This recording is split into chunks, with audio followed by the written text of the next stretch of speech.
जो लीग की गैंगे हैं वो फर्जी डॉक्टर बना रही है।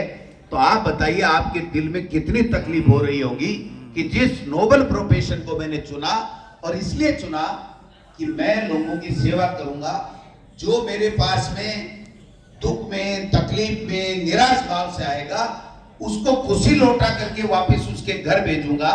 और वो हमेशा हमेशा मेरे को दुआ देगा, और वो दुआ मेरे जीवन में, मेरे परिवार की प्रगति में काम आएगी, इस देश की प्रगति में काम आएगी। वो लोग बाग अगर फर्जी बन करके आ गए तो इससे बड़ा दुर्भाग्य क्या होगा साहब। मैं समझता हूं कि ऐसे में 2024 नीट आउट, 2025 का पेपर आउट, 2026 का आउट, और मैं तो कहता हूं इससे पहले भी जो भी हुए होंगे बीजेपी के कार्यकाल में आउट ही हुए होंगे। बिना आउट का तो कोई खेल ही नहीं है। और अब समय आ गया इनको खुद को आउट करने का। इनको आउट करना पड़ेगा, नहीं तो बेशर्मी के साथ में 2024 में जब पेपर आउट हुआ तो यही धर्मेंद्र प्रधान जी ये कह रहे थे कि मैं बच के नहीं जा रहा हूं, मीडिया के सामने कह रहा हूं पेपर आउट नहीं हुआ, और जाकर के सुप्रीम कोर्ट में तरह तरह की दलीलें दी, और एक तरीके से जाकर के कह दिया नहीं साहब, बच्चों का भविष्य बर्बाद हो जाएगा अगर आपने ये फैसला कर दिया। तो हमने आइडेंटिफाई कर लिए, 4-5 सेंटरों पे दोबारा एग्जाम करा दी 1500 बच्चों की, और इतिश्री कर ली। ये जो 4-5 2025 में आउट हुए थे जयपुर जमुआ रामगढ़ वाले, इनको आइडेंटिफाई कर लिया था क्या आपने?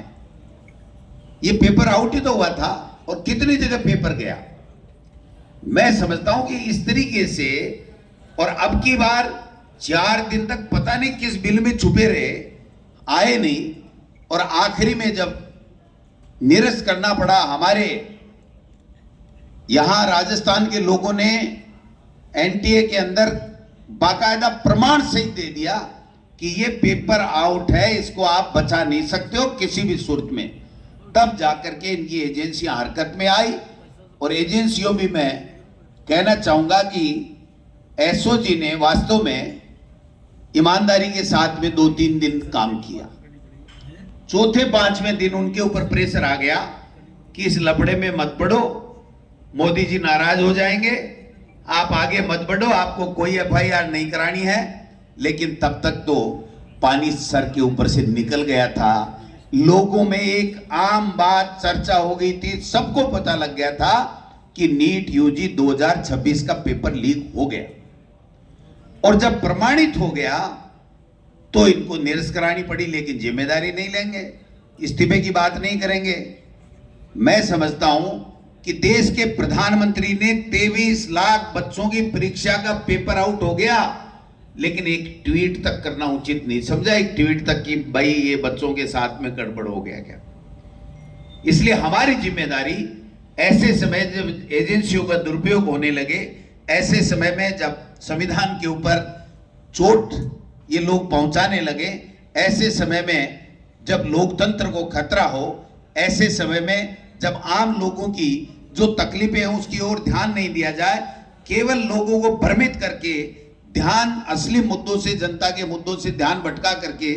और जब अपनी सत्ता पे कैसे काबिज लिया रहा है उसके लिए साम दाम दंड भेद का प्रयोग किया जाए, तो ऐसे में हर देश के इस नागरिक की ड्यूटी बन जाती है कि उसको आगे आकर के, चाहे उसको परेशानी भुगतनी पड़े, लेकिन उसको देश के साथ खड़ा होना पड़ेगा, देश के लोगों की इज्जत के लिए, उसके स्वाभिमान के लिए, और इस देश के लोकतंत्र को बचाने के लिए लोगों को कैसे सच्चाई से अपनी बात कहने की जरूरत महसूस करनी पड़ेगी। इसलिए आप सब लोग, मैं तो इतना ही कहना चाहूंगा, अब आप देखिए कि आज हमारे पास साधन क्या है। मीडिया अपनी मर्जी है तो चलाएगा, जो उनको एड वेड देंगे तो वहां पर जो ऐड देगा उसके साथ में रहेंगे, और फिर ऊपर से भय और रहता है। तो ऐसे में हमारे पास में जो हमारा सोशल मीडिया का प्लेटफार्म है वही एक ऐसा प्लेटफार्म है, और दूसरा जो प्लेटफार्म है वो माउथ मीडिया का प्लेटफार्म है कि हम लोग जिससे भी बात करें उससे बात करें। और आप जिस तरीके से लोगों को अपनी देश की वर्तमान के हालात की सच्चाई बता सकते हो, कोई दुनिया की ताकत नहीं है। आपके पास में वो व्यक्ति आता है जो तकलीफ में होता है, कहीं न कहीं उसको लगता है कि कि डॉक्टर साहब मेरी मदद करेंगे तो मैं मेरा स्वास्थ्य ठीक करके और मेरे परिवार के साथ में मैं प्रोग्रेस करूंगा,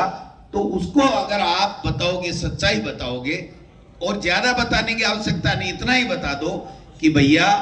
जो जो कांग्रेस सरकार के समय में जो जो योजनाएं चालू की गई वो सारी की सारी तुम्हारे स्वास्थ्य के साथ में खिलवाड़ करके बंद कर दी गई। आज नकली दवाई, कोटा का प्रकरण जूली साहब ने बताया, आप रोजाना की बात ले लीजिए। मैं तो इतना ही कहूंगा कि आज पूरी तरीके से